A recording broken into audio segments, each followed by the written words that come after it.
एक समय की बात है। एक गांव में सफेद साड़ी वाली चुड़ैल का आतंक था। चुड़ैल रात भर गांव में घूमती और गांव का जो भी आदमी उसे दिखाई देता उसे वो घायल कर देती। अरे कोई तो बचाओ, मर गया रे।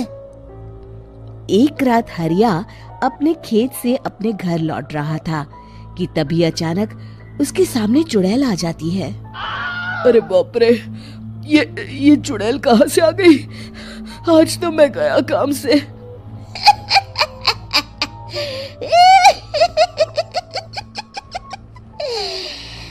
आज मुझे मेरा शिकार मिल गया।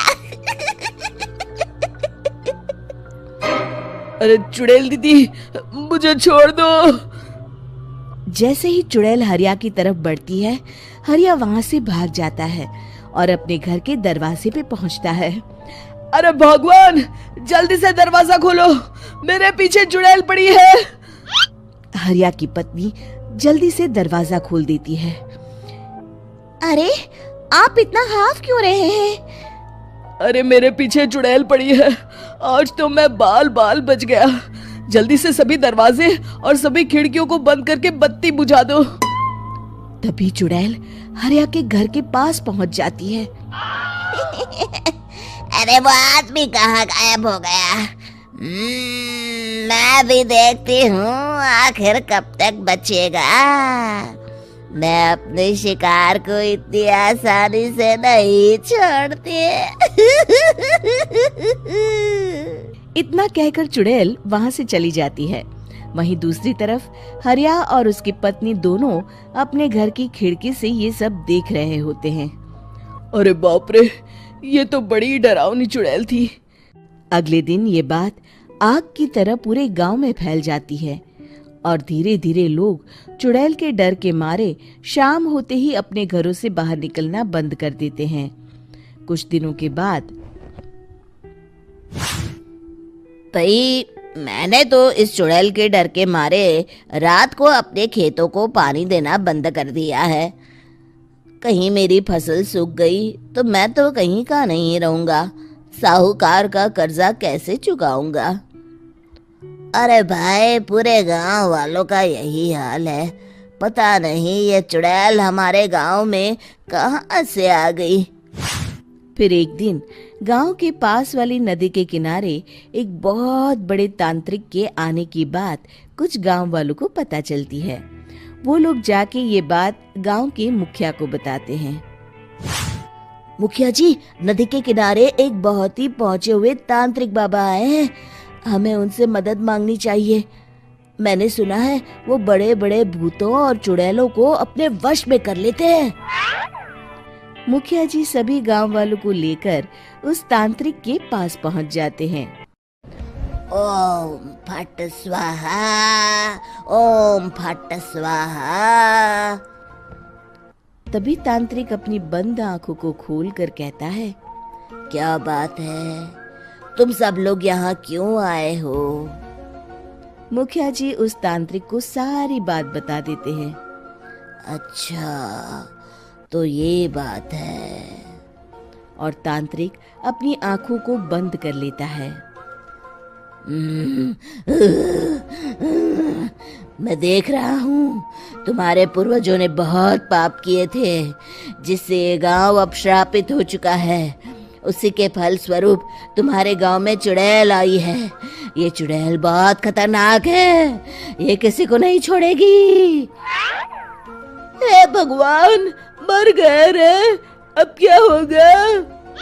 तभी गांव के मुखिया जी कहते हैं, बाबा, इस चुड़ैल से हम सबको बचा लीजिए, कोई तो उपाय होगा। इसका सिर्फ एक ही उपाय है। सभी गांव वालों को बारी बारी हर दिन अपनी आधी फसल उस पहाड़ी के ऊपर बनी काली गुफा में छोड़ के आनी होगी।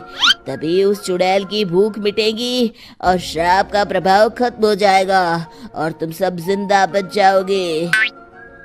सभी गांव वाले उस तांत्रिक की बात को मान लेते हैं और वहां से चले जाते हैं। फिर अगले दिन से रोज उस गांव के लोग बारी बारी से अपनी आधी फसल उस काली गुफा के पास जाकर रखाते। कुछ दिनों बाद हरिया की बारी आती है। बाप रे, आज तो मेरी बारी है उस काली गुफा में जाने की। क्या करूं, वो तो बड़ी खतरनाक चुड़ैल है। मेरे तो हाथ पैर कांप रहे हैं। फिर हरिया डरते डरते अनाज की बोरियां अपनी बैलगाड़ी में लाद देता है। तभी हरिया की पत्नी उससे कहती है, देखो जी, संभल के जाना और किसी भी हालत में शाम होने से पहले वापस आ जाना। उस चुड़ैल का कोई भरोसा नहीं है जी। हरिया बैलगाड़ी में बैठते हुए कहता है, भगवान, मैं क्या वापस आऊंगा? लगता है अब तो मेरी खबर ही आएगी। इतना कहकर हरिया वहां से चला जाता है। रास्ते में जंगल से गुजरते हुए हरिया की बैलगाड़ी का एक चक्का बड़े गड्ढे में फंस जाता है। हे भगवान, अब ये क्या मुसीबत है? हरिया नीचे उतर के पूरी ताकत से अपनी बैलगाड़ी को गड्ढे से निकालने की कोशिश करता है। बहुत देर मेहनत करने के बाद हरिया की बैलगाड़ी उस गड्ढे से बाहर निकल जाती है। हे भगवान, अब तो शाम होने वाली है। आज तो मैं गया काम से। जैसे तैसे हरिया काली गुफा में पहुंच जाता है। अरे मर गया रे, यहाँ तो चारों तरफ डरावना माहौल है। मैंने यहाँ आने में बहुत देर कर दी, कहीं चुड़ैल नाराज ना हो जाए। हरिया अनाज की बोरियां वहां रख के जैसे ही जाने लगता है, तभी उसे किसी के आने की आवाज सुनाई देती है। हरिया एक कोने में छुपकर अंदर देखने लगता है। चुड़ैल वहां आती है और फिर अपने चेहरे से नकली चुड़ैल का मुखौटा निकाल देती है। हरिया ये देख के हक्का बक्का रह जाता है। तभी चुड़ैल कहती है, भैया यहाँ आना, आज तो बहुत अनाज आया है। इसे मिलाकर अब हमारे पास ढेर सारा अनाज जमा हो गया है। कल ही हम इसे शहर में बेच आएंगे और माला माल हो जाएंगे। तभी अंदर से नदी के किनारे वाला तांत्रिक बाहर आता है। अरे, ये तो तांत्रिक बाबा है। हाँ, अब तो हम दोनों की जिंदगी मजे में कटेगी। गांव वालों को बेवकूफ बनाना इतना भी मुश्किल नहीं था। लोग तो तुम्हें सच में असली चुड़ैल समझते हैं। हाँ, तुमने सही कहा। अब ये गांव वाले चुड़ैल के डर से जिंदगी भर इस काली गुफा में अनाज पहुंचाते रहेंगे। अच्छा, तो ये बात है। ये दोनों पूरे गांव वालों को बेवकूफ बना रहे हैं। अभी जाकर सबको बताता हूँ। हरिया उन दोनों की पूरी बातें सुन लेता है और जल्दी से वापस गांव में आता है। गांव वालों को पूरी बात बता देता है। इससे पहले वो दोनों हमारा अनाज लेकर शहर जाए, हमें उन दोनों को पकड़ना होगा।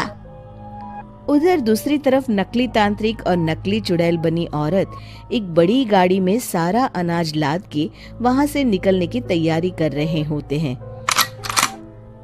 जल्दी करो, इससे पहले हमें कोई देख ले। हमें यहाँ से निकलना होगा। और तभी वो दोनों देखते हैं कि सामने से सभी गांव वाले अपने अपने हाथों में मशाल लेके आ रहे हैं। दोनों बुरी तरह डर जाते हैं। रुक जाओ, तुम दोनों का भांडा फूट चुका है। अरे मर गए रे, ये गांव वाले कहाँ से आ गए? तुमने क्या सोचा इतनी आसानी से यहाँ से निकल जाओगे?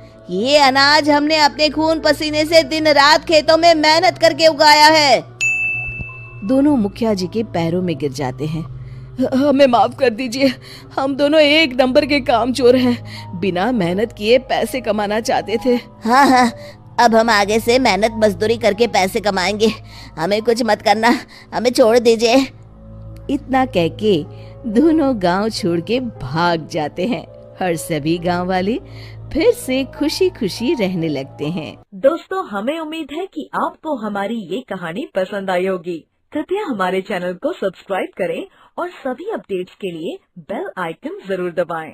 और हाँ, वीडियो लाइक और शेयर करना मत भूलिएगा। Bye bye.